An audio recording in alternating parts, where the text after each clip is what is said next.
ਅੱਜ मैं ਤੁਹਾਨੂੰ ਅਡਾਪਸ਼ਨ ਦੇ ਬਾਰੇ ਜਾਣਕਾਰੀ ਦਿਆਂਗਾ। ਕਿਹੜੀ ਅਡਾਪਸ਼ਨ ਹੈ ਜਿਹੜੀ ਉਹ ਵੈਲਿਡ ਹੈ ਅਤੇ ਕਾਨੂੰਨ ਦੇ ਅਨੁਸਾਰ ਠੀਕ ਹੁੰਦੀ ਹੈ। ਮੈਂ ਇਹ ਚਾਹੁੰਦਾ ਹਾਂ ਇਸ ਦੇ ਸੰਬੰਧ ਵਿੱਚ ਤੁਹਾਨੂੰ ਇੰਨੀ ਕੁ ਜਾਣਕਾਰੀ ਦੇ ਦੇਵਾਂ ਤਾਂ ਜੋ ਤੁਹਾਨੂੰ ਕਿਸੇ ਤੋਂ ਇਸ ਦੇ ਬਾਰੇ ਪੁੱਛਣ ਦੀ ਜ਼ਰੂਰਤ ਨਾ ਪਵੇ। ਅਡਾਪਸ਼ਨ ਹੈ ਜਿਹੜਾ ਅੱਜ ਜਿਹੜਾ ਹੈ ਇੱਕ ਬਹੁਤ ਹੀ ਮਹੱਤਵਪੂਰਨ ਵਿਸ਼ਾ ਹੈ ਅਤੇ ਇਸ ਦੇ ਸੰਬੰਧ ਵਿੱਚ ਤੁਹਾਨੂੰ ਜਾਣਕਾਰੀ ਹੋਣਾ ਬਹੁਤ ਜ਼ਰੂਰੀ ਹੈ। ਜਿਹੜਾ ਅਡਾਪਸ਼ਨ ਦਾ ਕਾਨੂੰਨ ਹੈ ਉਹ Hindu adoption and maintenance act ਦੇ ਵਿੱਚ ਦਰਜ ਹੈ। ਮੈਂ ਤੁਹਾਨੂੰ ਹਿੰਦੂ ਦੇ ਬਾਰੇ ਗੱਲ ਕਰਾਂਗਾ। ਭਾਰਤੀ ਕਾਨੂੰਨ ਦੇ ਵਿੱਚ ਜਾਂ ਹਿੰਦੁਸਤਾਨ ਦੇ ਵਿੱਚ ਉਸ ਇਨਸਾਨ ਨੂੰ ਕਾਨੂੰਨ ਦੇ ਮੁਤਾਬਕ ਹਿੰਦੂ ਮੰਨਿਆ ਜਾਂਦਾ ਹੈ ਜੋ ਹਿੰਦੂ ਹੈ, ਸਿੱਖ ਹੈ, ਜੈਨ ਹੈ ਅਤੇ ਬੁੱਧਿਸਟ ਹੈ, ਜੋ ਬੋਧੀ ਹੈ। ਇਹ ਜਿਹੜੇ ਹੈ ਹਿੰਦੂ ਜਿਹੜੇ ਕਾਨੂੰਨ ਬਣੇ ਹੋਏ ਨੇ ਉਹਨਾਂ ਦੇ ਤਹਿਤ ਇਹਨਾਂ ਨੂੰ ਕਵਰ ਕੀਤਾ ਜਾਂਦਾ ਹੈ। ਅਡਾਪਸ਼ਨ ਦੇ ਸੰਬੰਧ ਵਿੱਚ ਜਿਹੜੀਆਂ ਮਹੱਤਵਪੂਰਨ ਗੱਲਾਂ ਨੇ ਉਹ ਇਹ ਹੈ ਵੀ ਕੌਣ ਜਿਹੜਾ ਹੈ ਅਡਾਪਸ਼ਨ ਕਰ ਸਕਦਾ ਹੈ, ਕੌਣ ਜਿਹੜਾ ਹੈ ਬੱਚੇ ਨੂੰ ਅਡਾਪਸ਼ਨ ਦੇ ਵਿੱਚ ਦੇ ਸਕਦਾ ਹੈ ਅਤੇ ਕਿਸ ਬੱਚੇ ਦੀ ਜਿਹੜੀ ਹੈ ਅਡਾਪਸ਼ਨ ਹੋ ਸਕਦੀ ਹੈ ਅਤੇ ਇਸ ਅਡਾਪਸ਼ਨ ਦੇ ਸੰਬੰਧ ਵਿੱਚ ਕਿਹੜੀਆਂ ਮਹੱਤਵਪੂਰਨ ਜਾਣਕਾਰੀਆਂ ਨੇ, ਗੱਲਾਂ ਨੇ, ਇਸ ਦੇ ਸੰਬੰਧ ਵਿੱਚ ਜਿਹੜੀ ਹੈ ਮੈਂ ਤੁਹਾਡੇ ਨਾਲ ਅੱਜ ਜਿਹੜਾ ਹੈ ਜ਼ਿਕਰ ਕਰਾਂਗਾ। ਜਿਹੜੀ ਸਾਰਿਆਂ ਨਾਲੋਂ ਪਹਿਲੀ ਮਹੱਤਵਪੂਰਨ ਗੱਲ ਹੈ ਇਹ ਹੈ ਵੀ ਜਿਹੜਾ ਹੈ ਕੌਣ ਜਿਹੜਾ ਹੈ ਅਡਾਪਸ਼ਨ ਦੇ ਵਿੱਚ ਬੱਚੇ ਨੂੰ ਲੈ ਸਕਦਾ ਹੈ। ਕੋਈ ਵੀ ਹਿੰਦੂ ਆਦਮੀ ਮੇਲ ਮੈਂਬਰ ਜਿਹੜਾ ਹੈ ਉਹ ਕਿਸੇ ਬੱਚੇ ਨੂੰ ਅਡਾਪਸ਼ਨ ਦੇ ਵਿੱਚ ਲੈ ਸਕਦਾ ਹੈ ਬਸ਼ਰਤੇ ਉਹ ਮੇਜਰ ਹੋਵੇ ਅਤੇ ਜਿਹੜਾ ਹੈ ਉਹਦੀ ਮਾਨਸਿਕ ਹਾਲਤ ਜਿਹੜੀ ਹੈ ਠੀਕ ਹੋਵੇ, ਉਹ ਸਾਊਂਡ ਮਾਈਂਡ ਦਾ ਹੋਣਾ ਚਾਹੀਦਾ ਹੈ। ਜੇਕਰ ਉਸ ਮੇਲ ਹਿੰਦੂ ਜੋ ਅਡਾਪਸ਼ਨ ਦੇ ਵਿੱਚ ਲੈਣਾ ਚਾਹੁੰਦਾ ਹੈ ਉਸ ਦੀ ਘਰਵਾਲੀ ਜ਼ਿੰਦਾ ਹੈ ਤਾਂ ਜਿਹੜੀ ਹੈ ਉਸ ਦੀ ਕੰਸੈਂਟ ਲੈਣਾ ਬਹੁਤ ਜ਼ਰੂਰੀ ਹੈ। ਇਹਨਾਂ ਤਿੰਨ ਹਾਲਾਤਾਂ ਦੇ ਵਿੱਚ ਉਹਨਾਂ ਦੀ ਕੰਸੈਂਟ ਦੀ ਜਿਹੜੀ ਹੈ ਜ਼ਰੂਰਤ ਨਹੀਂ ਹੈ। ਉਹ ਹੈ ਜੇਕਰ ਉਸਨੇ ਸੰਸਾਰ ਨੂੰ ਤਿਆਗ ਦਿੱਤਾ ਹੈ ਜਾਂ ਕਿਸੇ ਕੋਰਟ ਨੇ ਉਸ ਨੂੰ ਅਨਸਾਊਂਡ ਮਾਈਂਡ ਦਾ ਡਿਕਲੇਅਰ ਕਰ ਦਿੱਤਾ ਗਿਆ ਹੈ ਜਾਂ ਉਸਨੇ ਆਪਣਾ ਜਿਹੜਾ ਹੈ ਧਰਮ ਜਿਹੜਾ ਹੈ ਕਨਵਰਟ ਕਰਕੇ ਉਹਨੇ ਹਿੰਦੂ ਧਰਮ ਨੂੰ ਛੱਡ ਦਿੱਤਾ ਹੈ। ਇਸ ਕਰਕੇ ਜਿਹੜੀ ਹੈ ਇਹਨਾਂ ਹਾਲਾਤਾਂ ਦੇ ਵਿੱਚ ਉਸ ਤੋਂ ਜਿਹੜੀ ਹੈ ਘਰਵਾਲੀ ਤੋਂ ਜਿਹੜੀ ਹੈ ਕੰਸੈਂਟ ਦੀ ਜ਼ਰੂਰਤ ਨਹੀਂ ਹੈ। ਇਸ ਤੋਂ ਇਲਾਵਾ ਕੋਈ ਵੀ ਅਗਰ ਹਿੰਦੂ ਫੀਮੇਲ ਹੈ ਉਹ ਵੀ ਬੱਚੇ ਨੂੰ ਗੋਦ ਵਿੱਚ ਲੈ ਸਕਦੀ ਹੈ ਜੇਕਰ ਉਸ ਦਾ ਪਤੀ ਜ਼ਿੰਦਾ ਹੈ ਤਾਂ ਉਸ ਦੀ ਜਿਹੜੀ ਹੈ ਕੰਸੈਂਟ ਲੈਣੀ ਬਹੁਤ ਜ਼ਰੂਰੀ ਹੈ। ਜਿਹੜੇ ਉੱਪਰ ਮੈंने ਹਾਲਾਤ ਦੱਸੇ ਨੇ ਵੀ ਕਿਸੇ ਕੋਰਟ ਨੇ ਅਨਸਾਊਂਡ ਮਾਈਂਡ ਡਿਕਲੇਅਰ ਕਰ ਦਿੱਤਾ ਜਾਂ ਪਤੀ ਨੇ ਸੰਸਾਰ ਨੂੰ ਤਿਆਗ ਦਿੱਤਾ ਜਾਂ ਪਤੀ ਜਿਹੜਾ ਹੈ ਹਿੰਦੂ ਨਹੀਂ ਰਿਹਾ, ਉਸਨੇ ਆਪਣਾ ਜਿਹੜਾ ਹੈ ਧਰਮ ਜਿਹੜਾ ਹੈ ਬਦਲ ਲਿੱਤਾ ਹੈ, ਤਾਂ ਇਹਨਾਂ ਦੇ ਹਾਲਾਤਾਂ ਦੇ ਵਿੱਚ ਪਤੀ ਦੀ ਕੰਸੈਂਟ ਦੀ ਕੋਈ ਜ਼ਰੂਰਤ ਨਹੀਂ ਹੈ। ਇਹ ਜੋ ਉਪਰੋਕਤ ਮੈंने ਦੱਸਿਆ ਹੈ ਉਹ ਹੈ ਕੋਈ ਵੀ ਮੇਲ ਜਾਂ ਫੀਮੇਲ ਹਿੰਦੂ ਜਿਹੜੀ ਹੈ ਜੋ ਸਾਊਂਡ ਮਾਈਂਡ ਦੀ ਹੈ ਔਰ ਮੇਜਰ ਹੈ ਉਹ ਬੱਚੇ ਨੂੰ ਗੋਦ ਦੇ ਵਿੱਚ ਲੈ ਸਕਦੇ ਹਨ।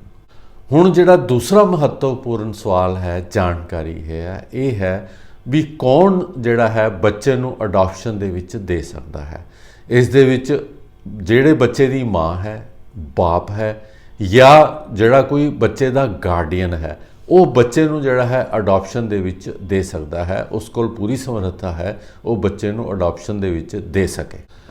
ਜੇਕਰ ਮਾਂ ਬੱਚੇ ਨੂੰ ਗੋਦ ਵਿੱਚ ਦਿੰਦੀ ਹੈ ਜਾਂ ਪਿਤਾ ਬੱਚੇ ਨੂੰ ਗੋਦ ਦੇ ਵਿੱਚ ਦਿੰਦਾ ਹੈ ਤਾਂ ਦੋਨਾਂ ਦਾ ਹਾਲਾਤਾਂ ਦੇ ਵਿੱਚ ਮਾਂ ਵੱਲੋਂ ਆਪਣੇ ਪਤੀ ਦੀ ਜਿਹੜੀ ਹੈ ਕੰਸੈਂਟ, ਪਿਤਾ ਦੀ ਕੰਸੈਂਟ ਜ਼ਰੂਰੀ ਹੈ। ਅਗਰ ਜਿਹੜਾ ਹੈ ਫਾਦਰ ਜਾਂ ਪਿਤਾ ਬੱਚੇ ਨੂੰ ਗੋਦ ਦੇ ਵਿੱਚ ਦਿੰਦਾ ਹੈ ਤਾਂ ਉਹਦੀ ਜਿਹੜੀ ਹੈ ਮਾਤਾ ਦੀ ਕੰਸੈਂਟ ਲੈਣੀ ਜ਼ਰੂਰੀ ਹੈ।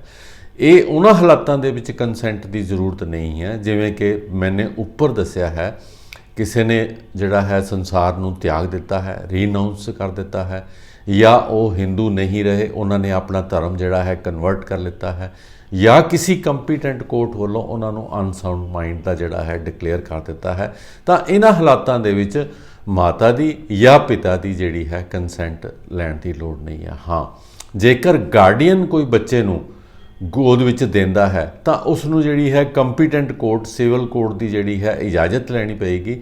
ਉਹ ਸਿਰਫ with the permission of the court ਹੈ ਜਿਹੜਾ ਉਸ ਨੂੰ ਬੱਚੇ ਨੂੰ ਗੋਦ ਵਿੱਚ ਦੇ ਸਕਦਾ ਹੈ। ਜਦੋਂ ਕੋਰਟ ਪਰਮਿਸ਼ਨ ਦਿੰਦੀ ਹੈ ਤਾਂ ਉਹ ਜਿਹੜਾ ਹੈ ਬੱਚੇ ਦਾ ਵੈਲਫੇਅਰ ਦੇਖਦੀ ਹੈ, ਇਸ ਤੋਂ ਇਲਾਵਾ ਹੋਰ ਕੋਈ ਗੱਲ ਨਹੀਂ ਦੇਖਦੀ। ਅਗਰ ਅਡਾਪਸ਼ਨ ਦੇਣ ਦੇ ਵਿੱਚ ਬੱਚੇ ਦਾ ਵੈਲਫੇਅਰ ਹੈ, ਬੱਚੇ ਦੀ ਜ਼ਿੰਦਗੀ ਜਿਹੜੀ ਹੈ ਬਿਹਤਰ ਹੋ ਜਾਂਦੀ ਹੈ ਔਰ ਬੱਚਾ ਚੰਗਾ ਪੜ੍ਹਾਈ ਲਿਖਾਈ ਕਰਕੇ ਅੱਛਾ ਨਾਗਰਿਕ ਬਣ ਸਕਦਾ ਹੈ ਤਾਂ ਕੋਰਟ ਜਿਹੜੀ ਹੈ ਪਰਮਿਸ਼ਨ ਦੇ ਦਿੰਦੀ ਹੈ। ਹਾਂ, ਜੇਕਰ ਕਿਸੇ ਬੱਚੇ ਦੇ ਮਾਤਾ ਪਿਤਾ ਮਰ ਗਏ ਹੋਣ ਜਾਂ ਉਹਨਾਂ ਨੇ ਬੱਚੇ ਨੂੰ ਛੱਡ ਦਿੱਤਾ ਹੋਵੇ ਜਾਂ ਕੋਰਟ ਨੇ ਦੋਨਾਂ ਨੂੰ ਅਨਸਾਊਂਡ ਮਾਈਂਡ ਡਿਕਲੇਅਰ ਕਰ ਦਿੱਤਾ ਹੋਵੇ ਤਾਂ ਇਹਨਾਂ ਦੇ ਹਾਲਾਤਾਂ ਦੇ ਵਿੱਚ ਜਿਹੜਾ ਹੈ ਗਾਰਡੀਅਨ ਜਿਹੜਾ ਹੈ ਬੱਚੇ ਦਾ, ਜਿਸ ਕੋਲ ਬੱਚੇ ਦੀ ਪਰਵਰਿਸ਼ ਹੈ, ਉਹ ਜਿਹੜਾ ਹੈ ਉਸ ਨੂੰ ਬੱਚੇ ਨੂੰ ਗੋਦ ਦੇ ਵਿੱਚ ਦੇ ਸਕਦਾ ਹੈ। ਜਿਵੇਂ ਮੈंने ਉੱਪਰ ਦੱਸਿਆ ਹੈ, ਇਹਨਾਂ ਹਾਲਾਤਾਂ ਦੇ ਵਿੱਚ ਕੋਰਟ ਦੀ ਪਰਮਿਸ਼ਨ ਲੈਣੀ ਜ਼ਰੂਰੀ ਹੋ ਜਾਂਦੀ ਹੈ। ਹੁਣ ਕਿਹੜੇ ਬੱਚੇ ਨੂੰ ਜਿਹੜਾ ਹੈ ਅਡਾਪਸ਼ਨ ਦੇ ਵਿੱਚ ਦਿੱਤਾ ਜਾ ਸਕਦਾ ਹੈ? ਕੋਈ ਵੀ ਹਿੰਦੂ ਬੱਚਾ ਅਡਾਪਸ਼ਨ ਦੇ ਵਿੱਚ ਦਿੱਤਾ ਜਾ ਸਕਦਾ ਹੈ। ਉਹ ਜਿਹੜਾ ਬੱਚਾ ਹੈ ਪਹਿਲਾਂ ਅਡਾਪਟ ਨਹੀਂ ਹੋਇਆ ਹੋਣਾ ਚਾਹੀਦਾ ਹੈ, ਤਾਂ ਹੀ ਜਿਹੜਾ ਹੈ ਅਡਾਪਸ਼ਨ ਦੇ ਵਿੱਚ ਦਿੱਤਾ ਜਾ ਸਕਦਾ ਹੈ। ਇਸੇ ਤਰ੍ਹਾਂ ਹੀ ਅਗਰ ਕੋਈ ਬੱਚਾ ਸ਼ਾਦੀशुदा ਹੈ ਤਾਂ ਉਸ ਨੂੰ ਅਡਾਪਸ਼ਨ ਦੇ ਵਿੱਚ ਨਹੀਂ ਦਿੱਤਾ ਜਾ ਸਕਦਾ। ਇਸ ਤੇ ਸਿਰਫ ਇੱਕ ਸ਼ਰਤ ਹੈ, ਜੇਕਰ ਉਸ ਕਸਟਮ ਹੈ, ਉਸ ਪਰਿਵਾਰ ਦੇ ਵਿੱਚ ਕਸਟਮ ਹੈ ਕਿ ਸ਼ਾਦੀशुदा ਬੱਚੇ ਨੂੰ ਗੋਦ ਦੇ ਵਿੱਚ ਦਿੱਤਾ ਜਾ ਸਕਦਾ ਹੈ, ਤਾਂ ਹੀ ਜਿਹੜਾ ਹੈ ਬੱਚਾ ਗੋਦ ਦੇ ਵਿੱਚ ਦਿੱਤਾ ਜਾ ਸਕਦਾ ਹੈ। ਇਸ ਤੋਂ ਇਲਾਵਾ ਜਿਹੜੀ ਮੇਨ ਗੱਲ ਹੈ ਉਹ ਹੈ ਬੱਚੇ ਦੀ ਉਮਰ। 15 ਸਾਲ ਤੋਂ ਘੱਟ ਜਿਹੜਾ ਬੱਚਾ ਹੈ ਉਸੇ ਨੂੰ ਹੀ ਗੋਦ ਦੇ ਵਿੱਚ ਦਿੱਤਾ ਜਾ ਸਕਦਾ ਹੈ ਜਾਂ ਲਿੱਤਾ ਜਾ ਸਕਦਾ ਹੈ। 15 ਸਾਲ ਤੋਂ ਉੱਪਰ ਦਾ ਬੱਚਾ ਜਿਹੜਾ ਹੈ ਉਹ ਗੋਦ ਵਿੱਚ ਨਾ ਲਿੱਤਾ ਜਾ ਸਕਦਾ ਹੈ, ਨਾ ਦਿੱਤਾ ਜਾ ਸਕਦਾ ਹੈ। हाँ, जिवें मैंने उपर दसिया है, अगर उस परिवार दे विच कस्टम है या यूसेज है तो 15 साल तो उपर का बच्चा जिहड़ा गोद दे विच दिता जा सकता है। अगर कस्टम नहीं है, बच्चे की उम्र 15 साल तो उपर है तो जिहड़ी है वो वैलिड अडॉप्शन नहीं मन्नी जाएगी, उसनूं गैर कानूनी जिहड़ा है मन्निया जाएगा, वो किते भी जिहड़ी है मायना नहीं रखती। इस तो इलावा जिहड़ियां होर महत्वपूर्ण शर्तां ने वो है, अगर पिता किसी पुत्र नूं अडॉप्ट करना चाहता है तो जिहड़ा है उसका पुत्र नहीं होना चाहिए, उसके पुत्र का पुत्र भी नहीं होना चाहिए, यानी कि पोता नहीं होना चाहिए, अते पुत्र दे पुत्र का पुत्र भी नहीं होना चाहिए, पड़पोता नहीं होना चाहिए, तो ही वो जिहड़ा है पुत्र नूं अडॉप्ट कर सकता है। ये शर्त बड़ी महत्वपूर्ण है। उसके पहला लड़का नहीं होना चाहिए, पोता नहीं होना चाहिए, पड़पोता नहीं होना चाहिए, तो ही वह पुत्र नूं अडॉप्ट कर सकता है। इसी तरह जेकर कोई आदमी लड़की नूं अडॉप्ट करना चाहता है तो उसकी लड़की नहीं होनी चाहिए, अते अगों लड़के की लड़की नहीं होनी चाहिए, तो ही वह लड़की नूं अडॉप्ट कर सकता है।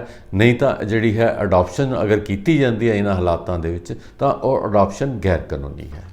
इस तो इलावा जिहड़ी होर महत्वपूर्ण शर्त है वो ये है, अगर कोई मेल हिंदू आदमी किसी लड़की नूं अडॉप्ट करना चाहता है तो जिहड़ा है उन्हां दोनों की उम्र दे विच 21 साल का फर्क होना चाहिए है, यानी कि पिता जिहड़ा है लड़की तो 21 साल वड्डा होना चाहिए है। इस तरह ही अगर माँ लड़के नूं पुत्र नूं अडॉप्ट करना चाहती है तो उसकी जिहड़ी उम्र का फर्क है वो 21 साल की होनी चाहिए है, यानी कि माँ पुत्र जिसनों अडॉप्ट करना चाहती है उस तो 21 साल का उपर होना चाहिए है, तो ही जिहड़ी है अडॉप्शन वैलिड ते लीगल मनी जाएगी। इस तो इलावा कानून दे विच ये भी दर्ज है, अगर कोई अडॉप्शन हो जाती है और वो लीगल ते वैलिड अडॉप्शन है तो उसनों कैंसल नहीं किया जा सकता। कोई भी लैण वाला माता पिता, देण वाले माता पिता या बच्चा जो वड्डा होवे तो उस अडॉप्शन नूं कैंसल नहीं किया जा सकता। इस तो इलावा अगर कोई अडॉप्शन डीड लिखी गई है तो जिहड़ी है वो अडॉप्शन डीड जो कोर्ट दे विच कोई भी डॉकूमेंट अडॉप्शन के संबंध में लिखा गया है, कोर्ट दे विच अगर पेश किया जाता है तो कोर्ट ये प्रज्यूम कर लेगी ये ठीक है, लीगल अते वैलिड डॉकूमेंट है। जो अज दी मैंने तुहानूं जानकारी दी है अडॉप्शन के संबंध में जो आम शर्तां ने, आम जी जानकारी दी है तां जो तुहानूं इस दे संबंध में किसी तो पुछण की जरूरत ना पवे। अगर जेकर तुहानूं कोई होर भी सवाल है तो तुसीं मैनूं कमेंट बॉक्स दे विच लिख के भेज सकते हो। मैं अपने तजर्बे जो मेरे को जिन्ना क ज्ञान है उहदे मुताबिक तुहानूं जिहड़ा मैं उसका जवाब जरूर भेजांगा।